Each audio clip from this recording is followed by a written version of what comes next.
Bevor das Video beginnt, möchte ich gerne was über Untertitel erzählen. Wir haben nämlich Untertitel in all unseren Videos. Untertitel findet ihr unten rechts im Player. Da gibt es ein kleines Zahnrad, da könnt ihr draufklicken und dann öffnet sich da ein Menü und dann könnt ihr da Untertitel auswählen. Und wir haben immer die Untertitel in Englisch, in Spanisch und in Deutsch.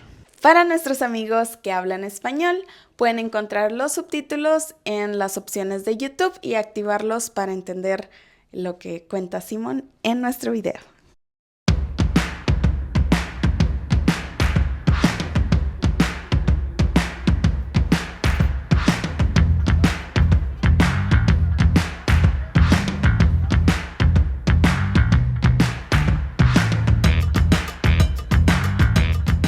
Genau, nach unserem wunderschönen Urlaub in Cancun sind wir zurück nach Mexiko-Stadt geflogen. Sind relativ spät angekommen, sind dann direkt, haben ein Hotel in La Condesa, das ist eine sehr gentrifizierte Nachbarschaft in Mexiko-Stadt und sind dann einfach schlafen gegangen. Am nächsten Tag, wie das so häufiger war, haben wir dann in einem Café gearbeitet, haben uns ein paar leckere Tortas reingezogen und abends haben wir dann zwei Freunde aus Deutschland getroffen, mit denen wir dann ausgegangen sind. Genau, Nancy und Miguel haben wir getroffen. Wir wollten zu einem Event in einem Museum für Pulque und Pulqueria. Allerdings war dieses Event, hätte man vorher buchen müssen. Das haben wir leider nicht gesehen auf der Instagram-Seite. Pulque ist genauso wie Tequila oder Mezcal ein Getränk, welches aus der Agave hergestellt wird. Hat aber viel weniger Alkohol, hat irgendwie 3-4%, glaube ich. Und schmeckt sehr säuerlich. Ich sag mal, die natürliche Form schmeckt mir überhaupt nicht. Allerdings gibt es diese Sorten mit Guayaba, mit Piña, mit irgendwelchen anderen, teilweise sehr künstlichen Geschmacksrichtungen. Und dann wird's leckerer. Oder vielleicht auch noch weniger lecker. Aber auf jeden Fall hat man eine große Auswahl an Pulque. Nach der Pulqueria sind wir dann spazieren gegangen zum Plaza Garibaldi. Das ist in Mexiko-Stadt ein ganz berühmter Partyspot. Und zwar ist der berühmt für die ganzen Mariachis, die da zum einen auf dem Platz rumlaufen, aber es gibt auch jede Menge Kneipen und Gastronomie, in die man einkehren kann, da was essen kann, was trinken kann und vor allem wird man da von Mariachis entertained. Wir haben uns leider zu irgendeinem Platz hinreißen lassen, das war ein ziemlicher Rip-Off, da hätten wir vielleicht einfach auf Google mal checken sollen. Also wenn ihr am Plaza Garibaldi seid und irgendwo einkehren wollt, guckt eben kurz auf Google nach, wie das Rating ist. Das hatte nämlich eine glatte 1,0 von 5 Sternen. Uns wurden einfach nur 100 Pesos auf die Rechnung irgendwie magisch draufgeschlagen und außerdem war das Ambiente schlecht, die Leute waren nicht gut drauf, die Bedienung war unfreundlich, die Getränke waren überteuert. Trotzdem insgesamt die Nancy und Miguel zu treffen war sehr schön und da haben wir uns nämlich auch direkt verabredet am nächsten Tag. Da hatten die beiden nämlich schon Pläne nach Xochimilco zu fahren mit der Familie von Nancy. Da haben die uns dann einfach eingeladen. Also super nette Familie, sehr gastfreundlich. Mama Nancy hatte eigene Tostadas mitgebracht und dann haben wir noch irgendwo auf diesem See Tortillas gekauft und dann haben wir quasi mit dem Zeug, was sie mitgebracht hatte, Tacos gemacht auf dem Boot. Wir haben eine Flasche Mezcal mitgebracht. Einfach so eine kleine Bootsfahrt von 2 Stündchen oder sowas genossen, ne, mit der Familie. Nur die Mücken haben einen total zerstochen. Anschließend haben wir in der Nähe einfach noch eine Bar gefunden. Die Familie von Nancy ist dann schon mal nach Hause und wir sind dann noch in diese Bar eingekehrt und haben da noch ein bisschen getanzt, noch eine Mezcalita getrunken und Cantaritos. Die Atmosphäre war schön, es haben auch andere Leute getanzt, es wurde Cumbia getanzt, zwischendurch lief Techno-Musik. Insgesamt gutes Ambiente. Am 1. November dann mussten wir ausziehen von unserem Airbnb. Ursprünglich hatten wir nämlich geplant, nach Michoacán zu gehen für den Dia de los Muertos. Haben aber keine Unterkunft gefunden und das Airbnb, was wir stattdessen dann ab dem 1. reserviert hatten, hat einfach nicht geantwortet. Da hatten wir dann einfach spontan keine Unterkunft. Glücklicherweise konnten wir bei Jorge unterkommen, ein guter Freund, den ich im Februar kennengelernt habe in Mexiko-Stadt. In Nezahualcóyotl.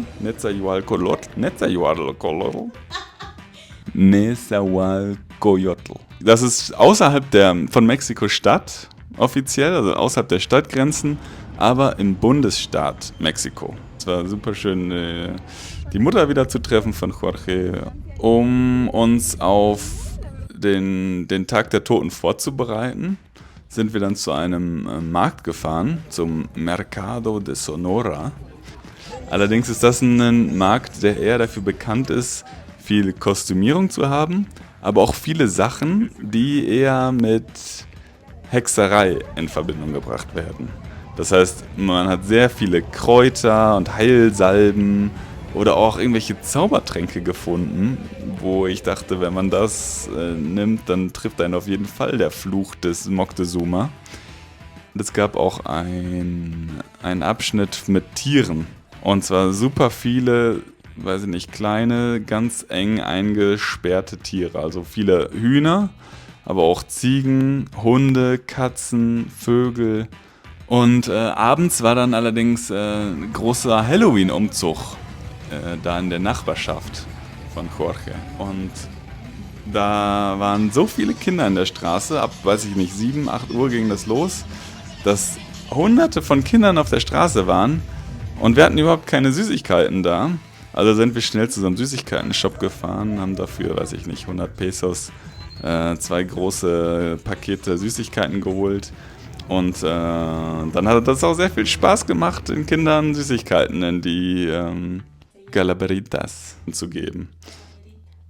Und das hat sehr viel Spaß gemacht. Und die Kinder waren, also teilweise hatten die echt süße Kostüme. Also es war schon echt witzig. Und die Straße war voll ohne Ende. Also es waren so viele Leute unterwegs. Über diesen ganz besonderen Feiertag der mexikanischen Kultur möchte ich gerne noch ein paar weitere Worte verlieren. Und zwar über den Día de los Muertos. Das ist der Tag der Toten. Und der Tag der Toten ist eigentlich kein Fest der Trauer, weil die Leute tot sind, sondern es ist ein Tag der fröhlichen Erinnerung. Eigentlich wird die Erinnerung gefeiert. Der Tag der Toten geht zurück bis auf die Zeit vor Kolumbus, also auf die präkolumbianische Zeit, als noch die Azteken oder auch die Maya daran geglaubt haben, dass die Toten in der Unterwelt weiterleben, in der Mictlan-Unterwelt.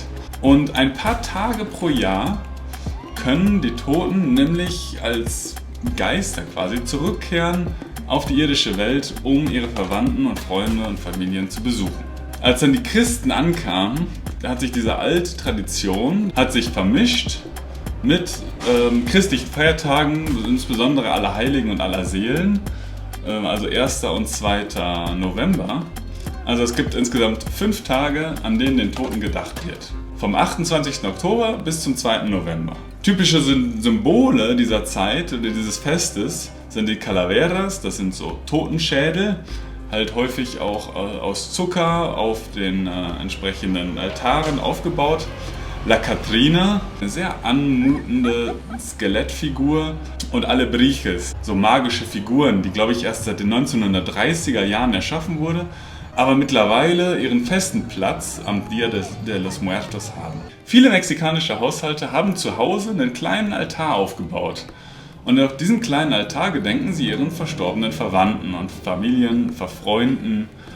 Aufgebaut wird das Ganze dann mit Kerzen, typischerweise mit den Blumen, mit diesen orangenen Blumen, ein Glas Wasser oder auch Gegenstände, die die Verstorbenen zu ihrer Lebzeit genossen haben. Am 2. November dann fand die große Día de los Muertos Parade im Zentrum der Stadt statt. Dies ging los am Parque de Chapultepec und ging bis zum Zócalo über La Reforma, also eine riesengroße Straße in Mexiko-Stadt.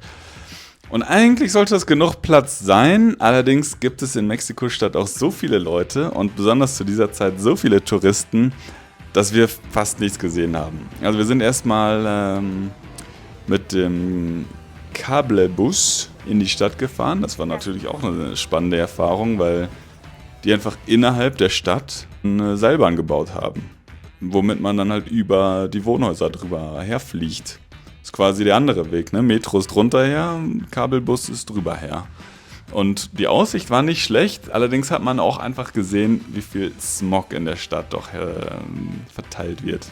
Und dass die Luft echt diesig ist von den ganzen Abgasen. Die Parade an sich hat mich schon sehr an Karneval erinnert, muss ich sagen. Also Leute haben einfach Kostüme getragen, teilweise quasi Halloween-Kostüme, teilweise aber auch sehr traditionell irgendwie so, ne? Also sehr traditionelle Farben aus Oaxaca oder Chiapas oder ganz Mexiko eigentlich. Dadurch hatte das ja natürlich einen besonderen Flair. Aber auch die Figuren, die teilweise rumgetragen wurden, vergleichbar mit Karneval in Köln oder Düsseldorf.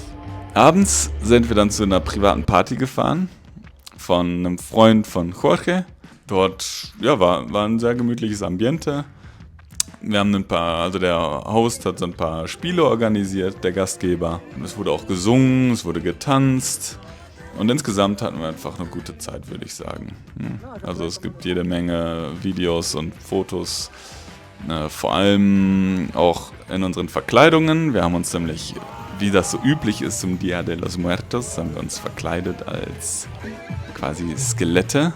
Das nennt sich dann Katrin oder Katrina. Wir sind dann später zurück, erstmal da wo wir uns quasi geschminkt haben, also bei einem Freund von Jorge, haben da einfach nochmal einen Moment gechillt, Uber bestellt und das Uber ist dann gekommen nach 20, 30 Minuten und hat dann einfach gecancelt, als es da war.